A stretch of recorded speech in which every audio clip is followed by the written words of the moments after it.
کوئی شک نہیں کہ جہاد عام حالات میں فرض کفایہ ہے، کیونکہ اس کے بغیر دین کے دشمنوں سے دین کی حفاظت ناممکن ہے۔ دین کی اشاعت کی راہیں بھی جہاد سے ہی ہموار ہوتی ہیں۔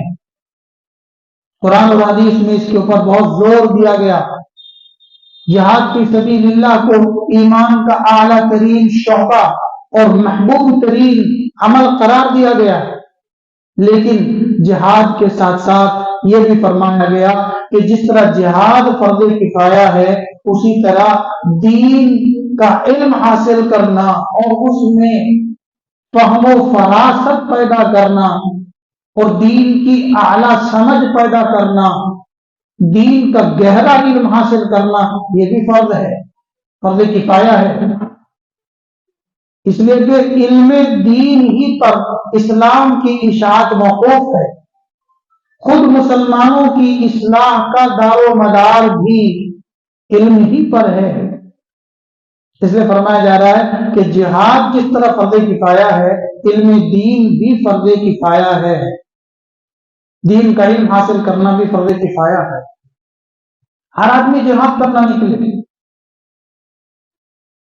فرمایا گیا طلب العلم فریضۃ علی کل مسلم، ہر مسلمان مرد عورت پر، ہر صاحب اسلام و ایمان پر، ہر ایمان والے مرد و عورت پر، اسلام والے مرد و عورت پر علم دین کی طلب فرض ہے۔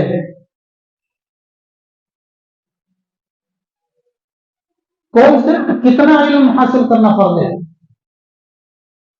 دین کا ضروری علم حاصل کرنا ہر مسلمان مرد و عورت پر فرض ہے، ہر مسلمان مرد و عورت پر۔ یہاں جتنے حضرات بیٹھے ہیں، ہر شخص پر دین کا ضروری علم حاصل کرنا فرض ہے۔ خوب اچھے سے سمجھ لیجیے اس کو۔ دین کا ضروری علم، دین کے ضروری علم سے کیا مراد ہے؟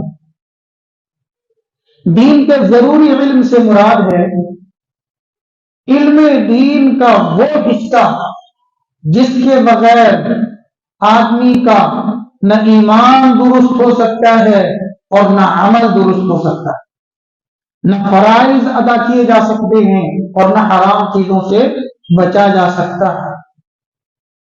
ہر مسلمان مرد و عورت پر فرض و ضروری ہے کہ اسلام کے صحیح عقائد کا علم حاصل کرے، صحیح عقائد کو سمجھے، پاکی ناپاکی کے احکام سیکھے۔ ہر بالغ مسلمان مرد و عورت پر فرض ہے کہ طہارت کے مسائل سیکھے، پاکی ناپاکی کے مسائل سیکھے۔ غسل کن چیزوں سے ٹوٹ جاتا ہے، غسل کس طرح ہوگا، وضو کن چیزوں سے ٹوٹ جاتا ہے، وضو کس طرح ہوگا، وضو میں ضروری چیزیں کیا ہیں، وضو کے فرائض کیا ہیں، غسل کے فرائض کیا ہیں، غسل کے اندر ضروری چیزیں کیا ہیں۔ نماز سب سے پہلے فرض ہوتی ہے، نماز کے مسئلے سیکھے۔ روزے کا نمبر آئے تو روزے کا مسئلہ سیکھے، زکوٰۃ کا نمبر آئے تو زکوٰۃ کا مسئلہ سیکھے۔ اس کو کہیں اپنا پیسہ انویسٹ کرنا ہے، کسی بزنس میں اپنا پیسہ لگانا ہے، تو اس بزنس میں پیسہ لگانے کا جائز ناجائز طریقہ کیا ہے، اس کو سیکھے۔ میرا یہ پیسہ لگے گا تو یہ صحیح ہے یا غلط ہے، یہ سیکھنا اس پر فرض ہے۔ اللہ نے پیسہ دیا ہے، زکوٰۃ فرض ہو گئی تو زکوٰۃ کے مسئلے سیکھنا فرض ہے۔ کس کو زکوٰۃ دی جائے، کتنی زکوٰۃ دی جائے، کتنی زکوٰۃ بنتی ہے، کس کو دے سکتے ہیں، کیسے ادا ہوگی۔ حج فرض ہو گیا تو حج کے مسئلے سیکھنا فرض ہے، غسل فرض ہو گیا غسل کے مسئلے سیکھنا فرض ہے۔ اللہ نہ کرے نکاح کی ضرورت پیش، اللہ نہ کرے نکاح کے بعد طلاق کی ضرورت پیش آ گئی، تو طلاق دینے کا صحیح طریقہ کیا ہے، طلاق کے ضروری مسائل کیا ہیں، طلاق کا صحیح طریقہ کیا ہے، اس کو سیکھنا اس پر فرض ہے۔ یہ جو آج کل ہوتا ہے نا کہ جہاں ذرا سا غصہ یا جھگڑا ہوا اور منہ سے ایک دم طلاقہ کر دیا اور پھر روتے پھرتے ہیں، مفتیوں سے مسئلہ پوچھتے پھرتے ہیں کہ بیوی جائز کیسے ہو جائے۔ آپ کو طلاق دینے کا طریقہ معلوم کیوں نہیں؟ صحیح مسئلے سیکھو۔ تو جو بھی آپ کو جو حالت پیش آ رہی ہے، اس حالت کو دین کے مطابق کرنے کے لیے اس کے مسئلے سیکھنا فرض ہے۔ اور اگر کسی کو طلاق کی ضرورت پیش نہیں آئی ہے، نہ سیکھے طلاق کے مسئلے، کوئی مسئلہ نہیں، عمر بھر طلاق کے مسئلے نہ سیکھے، لیکن جب ضرورت پیش آئی ہے تو سیکھے۔ کسی پر حج فرض نہیں ہے، نہیں ہوا، تو اگر اس نے حج کے مسئلے نہیں سیکھے، کوئی گناہ اس کے ذمہ نہیں، کوئی مسئلہ نہیں، لیکن اگر حج فرض ہو گیا تو حج کے مسئلے سیکھو۔ اسی کو فرمایا طلب العلم فریضۃ علی کل مسلم، ہر مسلمان پر چاہے مرد ہو عورت ہو، دین کا علم حاصل کرنا فرض عین، اتنا علم حاصل کرنا فرض عین ہے کہ جس سے اس کا عمل صحیح ہو جائے، اس کے عقائد صحیح ہو جائے۔ آدمی کا ایمان کن چیزوں پر ہونا چاہیے، ایمان سے خارج کن چیزوں سے ہو جاتا ہے، ایمان کے نواقض، اسلام کے نواقض، ایمان و اسلام کو توڑ دینے والی چیزیں، وہ اقوال، وہ افعال کیا ہیں جن کے ذریعے سے آدمی ایمان و اسلام سے باہر ہو جاتا ہے، یہ چیزیں سیکھنی چاہیے۔ کن چیزوں پر ایمان لانا ضروری ہے، یہ چیزیں سیکھنی چاہیے۔ لیکن اس کے لیے سفر کرنا ضروری نہیں، بلکہ ہر مسلمان اس پوزیشن میں ہوتا بھی نہیں کہ وہ اس کے لیے سفر کرے۔ اس کے لیے ہر بستی میں دین کا ایک ایسا عالم ہونا ضروری ہے جس سے ہر مسلمان دین کا ضروری علم سیکھ لے۔ ہر بستی میں ایک ایسا عالم ہونا ضروری ہے۔ مثلا جو بستی کی بڑی مسجد ہے، اس مسجد میں کم سے کم ایک ایسے عالم کا انتخاب کریں امامت کے لیے جو دین کے ضروری مسائل جانتا ہو اور دین کے ضروری مسائل لوگوں کو سکھا سکتا ہو۔ ایسے آدمی کا انتخاب کرنا چاہیے۔ ہر بستی میں ایک ایسے شخص کا ہونا ضروری ہے جس سے لوگ اپنی زندگی میں دین کے مسائل معلوم کر سکیں، پوچھ سکیں۔ ہر بستی میں ایسے آدمی ہونا ضروری ہے۔ اگر نہیں ہے تو بستی والوں پر فرض ہے کہ کوئی آدمی منتخب کرے اور اس کو علم حاصل کرنے کے لیے بھیجیں کہ جاؤ جی آپ مدرسے میں پڑھ کر آؤ، مفتی بن کر آؤ اور اتنا علم سیکھ کر آؤ کہ آپ ہم کو بتا سکو۔ فرض ہے ان کے اوپر۔ ایک آدھ آدمی ہو پھر ان کے ذمے سے یہ فریضہ ادا ہو جائے گا،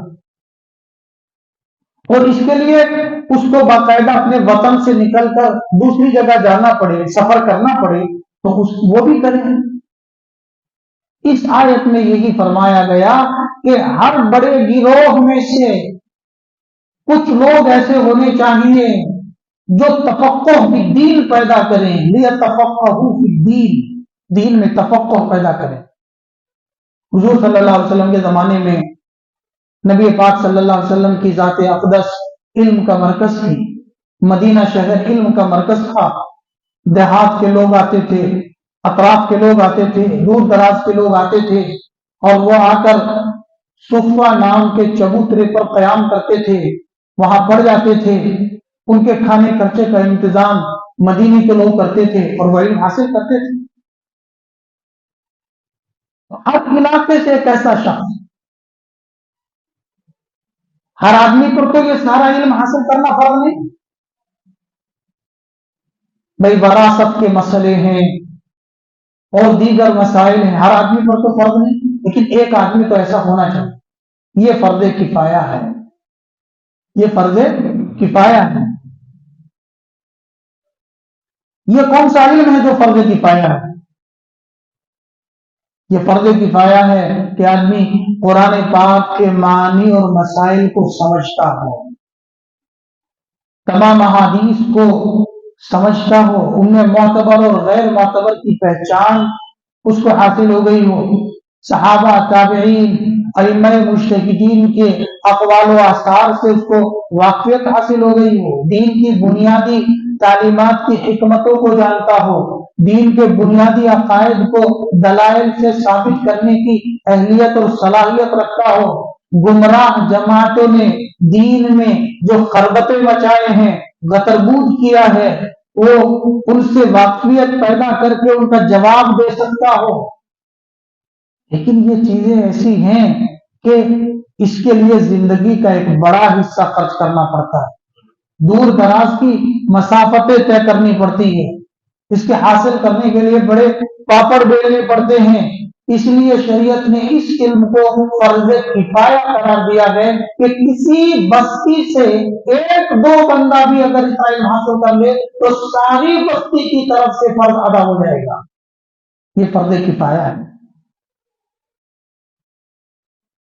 اب ہر علاقے کے لوگ تو یہ تمام لوگ تو یہ علم حاصل نہیں کر سکتے. دو چار کر لیں تو باقی مسلمان بھی جو ہے وہ سبکدوش ہو جائیں گے.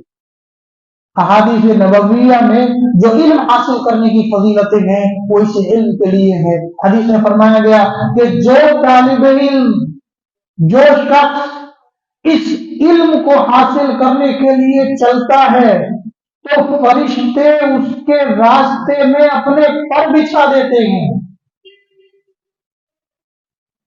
جس طرح کوئی بڑا عالم آتا ہے تو لوگ اس کے استقبال میں دائیں بائیں کھڑے ہو کر قطار لگا کر کھڑے ہو جاتے ہیں، اس طرح فرشتے اس کے راستے میں پر بچھاتے ہیں تو وہ بڑے کام کے لیے نکلا ہے. اور حدیث میں فرمایا گیا کہ اس کے لیے سمندر کی مچھلیاں بھی دعا کرتی ہیں، زمین و آسمان کی تمام مخلوقات اس کے لیے دعائیں مغفرت کرتی ہے جو شخص اس علم کو حاصل کرنے کے لیے چلتا ہے. حدیث میں اس کے بڑے فضائل ہیں. ایک حدیث میں ارشاد فرمایا گیا کہ عالم جس کے پاس یہ علم ہے اس کی فضیلت صرف عبادت گزاروں پر جن کے پاس یہ علم نہیں ہے لیکن وہ عبادت گزار ہیں ایسی ہے جیسے میری فضیلت تمہارے اوپر ہے. نبی پاک صلی اللہ علیہ وسلم فرمایا. جیسے 14ویں رات کے چاند کو فضیلت ہے ستاروں پر، عالم کو عابد پر ایسی ہی فضیلت ہے. کیونکہ یہ بڑے کام کے لیے نکلا، اس نے پوری قوم کی اور پوری بستی کی ذمہ داری اپنے سر لی ہے. ان کی دینی رہنمائی اب یہی کرے گا. اس کے لیے ہمیں قوم میں سے افراد کو منتخب کرنا چاہیے تھا، لوگوں کو پڑھانا چاہیے تھا، لیکن اب ہماری پوری جو ہے محنت دنیاوی علوم کو حاصل کرنے پر لگی ہوئی ہے. بلا شبہ وہ بھی وقت کی ضرورت ہے، ان کو بھی حاصل کرنا چاہیے، لیکن ہمیں اپنے بچوں میں سے اچھے بچوں کو اس علم کو حاصل کرنے کے لیے لگانا چاہیے. مگر کیا ہوا، اب ہمارے جیسے لوگ علم حاصل کرنے کے جو گھر میں کمزور بچہ ہے، ہلکا پھلکا بچہ ہے، اس کو لگا دیتے ہیں، چلو اسے حافظ مولوی بنا دیں گے، اسے مولوی بنا دیں گے. اور جو بڑا مائنڈڈ بچہ ہے، ذہین ترین بچہ ہے، اس کو جو ہے انگلش میڈیم میں لگا دیں گے، اس کو پروفیسر بنائیں گے، اس کو ڈاکٹر بنائیں گے. بے شک آپ بنائیں گے، لیکن کسی ذہین ترین بچے کو آپ دین کے علم کے لیے بھی تو وقت کیجیے. اب جس طرح کا مال آپ مدرسوں میں بھیجو گے اسی طرح کے مولوی نکل کے آئیں گے. اب گلاب کا پھول بھیجو گے تو پھول ہی واپس ملے گا آپ کو، اور آپ جو ہے کانٹے بھیجو گے اور گلاب کے پھولوں کی توقع کرو گے تو کیسے ہوگا؟ اب جیسے آپ بھیجو گے ویسے ہی واپس آئیں گے. اور وہ بھی بیچارے جو جیسا کیسے جو ہے بن کر کے واپس آئے تو اب اس کے بعد ان کو بیچاروں کو کیا کرنا، مسجد میں لگ گئے جی، اور مسجد میں لگ گئے، اب ان کو بیچاروں کو کوئی اور جو ہے مشغلہ نہیں ہے، اب ذرا لج کر رہتے ہیں، دم کر رہتے ہیں، کمیٹی والوں سے دبنا پڑتا ہے، مقتدیوں سے دبنا پڑتا ہے، ممبر پر بیٹھ کر ڈنکے کی چوٹ پر حق بات نہیں کہہ سکتے، کل تو کمیٹی کے لوگ آ جائیں گے امام صاحب آپ نے کیا بات کی ہے، حق بات نہیں بول سکتے، کل ہی تو پتہ صاف ہو جائے گا. کیوں؟ اس لیے کہ بیچارے گھر سے کمزوروں کو تو بھیجا مدرسے میں، جو اچھی نسلوں کے بچے تھے، اچھے گھرانے کے بچے تھے، کھاتے پیتے گھر کے بچے تھے، وہ تو اسکولوں میں پڑھ رہے ہیں، وہ کہاں پڑھ رہے ہیں مدرسے میں؟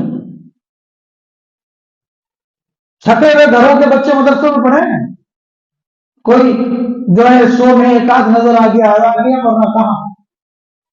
اب بیچارے جو کمزور تھے اب مسجد میں لگ گئے، میاں جی بن گئے، مولوی صاحب بن گئے، ملا جی بن گئے، اب بیچارے مجبوری ہے، کیا کریں ہو. اسی لیے یہ بڑی تباہی آئی ہوئی ہے، کوئی حق بات نہیں کر سکتا، مسجدوں کے ممبر اور محراموں سے حق بات کرنا مشکل ہو گیا ہے. اپنے مفادات ہیں.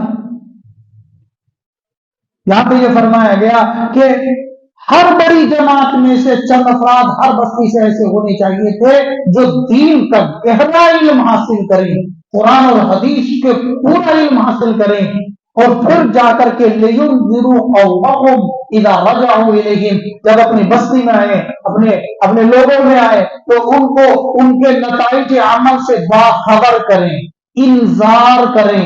انذار جانتے ہیں آپ کسے کہتے ہیں؟ انذار کا معنی ہے کہ ان کو ان کے اعمال کے نتائج سے ڈرانا، خطرے کا الارم بجانا، خطرے کی گھنٹی بجانا کہ دیکھو تم زندگی کے لیے جس راستے کو تم نے منتخب کیا ہے یہ راستہ غلط راستہ ہے، تم برباد ہو جاؤ گے، تم ہلاک ہو جاؤ گے. یہ حرام کاری کا، حرام خوری کا جو راستہ تم نے اپنایا ہے تم برباد ہو جاؤ گے، تمہاری نسلیں برباد ہو جائیں گی. ان کو اس طرح ڈرا سکے، انذار کر سکے. انذار کہتے ہیں الارم بجا دینا کہ بھائی خطرہ